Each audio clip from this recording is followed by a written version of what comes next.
Beshem Hashem Naaseh Ve Natzliach, après avoir établi les différentes interdictions relatives à celui qui dit ou qui écoute du Lashon Hara, aujourd'hui, je vous propose de parler du pouvoir de la langue qui est un pouvoir incommensurable, pouvoir de vie et de mort. Le Lashon Hara est une arme faite uniquement de mots, mais la Torah lui prête un terrible pouvoir destructeur. Le Lashon Hara, donc la médisance, creuse un fossé si profond entre le juif et Dieu qu'il peut le priver de son aide au moment du besoin. Le nombre de lois concernant le langage n'a d'équivalent dans aucun autre domaine de la Torah. Il ne fait donc pas de doute que le Lashon Hara provoque des dégâts bien plus sévères et étendus qu'on ne le conçoit à première vue. On parle beaucoup du matin au soir, tous les jours de l'année, la majeure partie de ces propos ne semble pas prêter à conséquence. Il est donc trop facile de croire que le verbe est inoffensif. À l'époque de la destruction du second temple, on étudiait la Torah, on observait les mitzvot et on faisait des bonnes actions. Il fut néanmoins détruit à cause de la haine gratuite. Comme ça disent les maîtres dans le Talmud, Yoma, page 9b.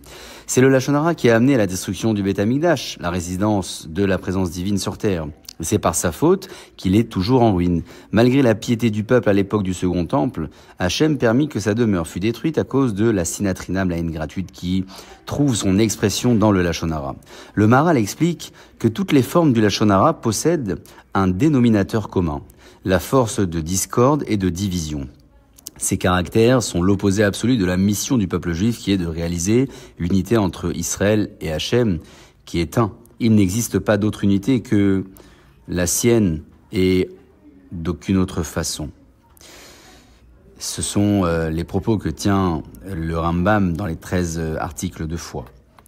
La Shmirat HaLashon, la préservation du langage, exprime donc l'unité du peuple juif. Voir le bien chez les autres, c'est percevoir du lien qui les unit en tant qu'être créé à l'image de Dieu. On parvient à comprendre son prochain lorsqu'on le voit comme un autre soi-même. Autrement dit, les maîtres nous rappellent que de la même manière que les visages sont différents, les esprits le sont également. Personne n'est jaloux du visage de l'autre. Il est donc primordial de ne pas être jaloux de la connaissance de l'autre si c'est pour le rabaisser. En revanche, si c'est pour exceller soi-même et vouloir en faire autant, cette pratique est louable. Nos sages disent qu'accomplir cette mitzvah et encourager tout le peuple d'Israël à l'observer, c'est participer de la façon la plus efficace à la construction du troisième Beth Amikdash. Que dire de plus sur cette faute? La plus grave de tous les péchés. La tâche suprême de l'homme est de se garder de pécher avec sa bouche. Nos sages disent que toutes les mitzvot qu'on accomplit et toute la Torah qu'on a étudiée ne suffisent pas pour compenser les dégâts causés par la parole.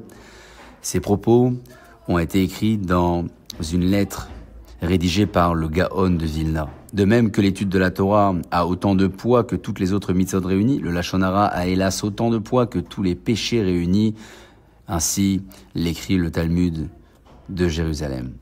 Le Lashon Hara donne naissance à une quantité de fautes illimitée. Chaque mot est une faute en soi. Chaque mot de Lashon Hara porte tout le poids de la faute et met sa force destructrice en mouvement.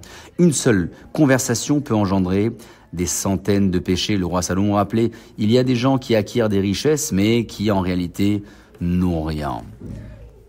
Ainsi s'achève la première étape de notre étude du pouvoir de la langue, un pouvoir incommensurable de vie et de mort. Baruch Adonai Leolam, Amen ve Amen.